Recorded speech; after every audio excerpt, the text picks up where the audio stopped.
शाहीन की जो 100 fastest wickets हुई हैं वो भी एक अच्छी अचीवमेंट है। आई थिंक दुनिया में फास्टेस्ट एवर बॉलर बनना ओडीआई क्रिकेट में 200 wickets is a great achievement, specially एक यंग लड़के के लिए। और इसी तरह आगे वसीम की जो अच्छी बॉलिंग है चल रही है, उसे विकेटें मिल रही हैं, तो उसके भी कॉन्फिडेंस के लिए बड़ा अच्छा है, क्योंकि जब वो वर्ल्ड कप में आया था तो कोई भी उसके हक में नहीं था। हम लोग भी कह रहे थे कि 10 ओवर नहीं करता, 10 ओवर तो वैसे अभी तक उसने नहीं किए। और जो है आपको नजर आता है यहाँ पर कि उसको पूरे ओवर्स कराने पे कीन भी नहीं होते कप्तान, वो एक आध मैच के अलावा मुश्किल ही होता है। श्लोक अंकित कह रहे हैं जी, दिया बुझने के पहले बहुत तेज हो जाता है। आप के वाला एग्जांपल पाकिस्तान के इस मैच में under lights Bangladesh slower ball करते रहे, जीरो क्वालिटी। हाँ, बांग्लादेश तो कोई अच्छी क्रिकेट नहीं खेल रहे, बल्कि पुअर क्रिकेट खेल रहे हैं, इसमें तो कोई शक नहीं है। लेकिन जो है आप बहुत अंडर एस्टिमेट करते हैं पाकिस्तान की टीम को, और बड़े शौक से करते हैं। Little too late, but overall body language and approach was very positive. Clearly, outside noise impacted the performance to 75%. Blame to PCB and some media. Fahd Ashraf, ठीक है कि आउटसाइड नॉइज का इफेक्ट होता है, लेकिन प्रोफेशनल्स का काम होता है कि आउटसाइड नॉइज को जो है वो आप जितना काउंटर कर सकें बाय थिंकिंग के जो चीज़ आपके कंट्रोल में है उसके ऊपर आप गौर करें। और आउटसाइड नॉइज जो है, जो ज़्यादा लाउड हुई है ना, वो तो ये पिछले 2-3 दिन में, 4 दिन में हुई है।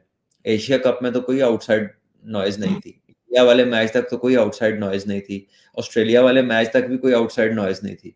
सो जो पुअर परफॉर्मेंस अपनी जगह पे है वो तो है, और उसके ऊपर तो जाहिर है कि जो भी बेहतरी लानी है वो तो उस पर काम होगा। But this win and last 3-4 days does not mean कि जो आप पिछले एशिया कप के स्टार्ट से अभी तक बुरी क्रिकेट खेले हैं वो इस वजह से खेल रहे हैं। ठीक जी है हाफिज जी भट्ट साहब, जिस तरह से आज इमाम फखर ड्रॉप आए हैं इमाम के ड्रॉप होने के बाद, और अब्दुल्ला आए थे फखर के ड्रॉप होने के बाद, तो अब तो लगता यह है कि शायद इमाम वर्ल्ड कप के बाद ही कोई मैच खेलेंगे।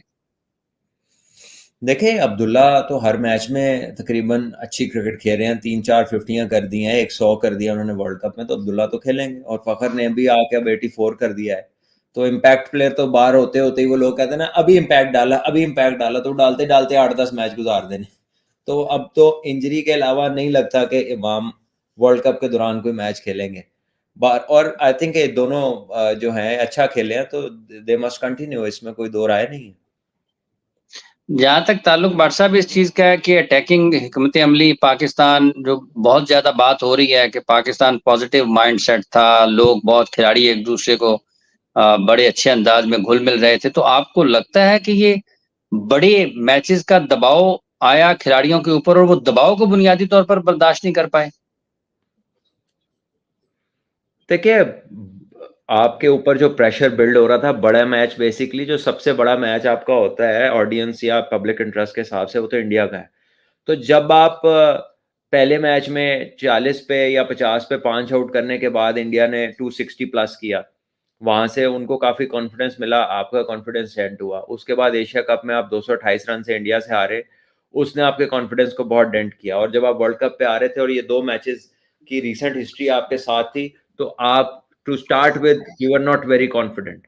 और आपकी जो बॉलिंग है, स्पिन बॉलिंग है, एशिया कप से लेके वो आउट ऑफ फॉर्म थी, आपको मिडिल ओवर्स में विकेट नहीं मिल रही थी, और वही चीज कंटिन्यू की। बल्कि एक चीज जो और खराब हुई कि नसीम शाह बाहर हो गए, जो आपके कह लें कि पाकिस्तान के बेस्ट न्यू बॉल बॉलर हैं, और ओवरऑल तीनों फॉर्मेट्स में वो पाकिस्तान का बेस्ट बॉलर है, वो बाहर हो गया। उसके बाहर होने से और मिडिल के अंदर विकेट ना मिलने से, तो वो दोनों चीजें पाकिस्तान के हक में नहीं गई, और पाकिस्तान ने बेंच स्ट्रेंथ पे अपनी काम नहीं किया। जब एक दो लड़के बाहर हुए तो पीछे आपको नजर कोई नहीं आया। तो जब तक ये होना नहीं था तो लोगों को पता चलना नहीं था कि पीछे तो कुछ हुआ नहीं है। तो ये जो नारे मारते रहे पिछले 4 साल 6 टीमों वाले, तो ये 6 टीमों वाले 6 प्लेयर ही निकाल दें उसमें से, कोई एक आधा कोच ही पाकिस्तान का निकाल देते, कुछ कर देते। वो कोचों की बारात जो पिछलों ने इकट्ठी की थी वो बाहर से थी, और प्लेयर भी कोई नहीं जो है ना, वो 6 टीमों में से वो पाकिस्तान टीम को बेंच स्ट्रेंथ कोई फिल नहीं कर सके।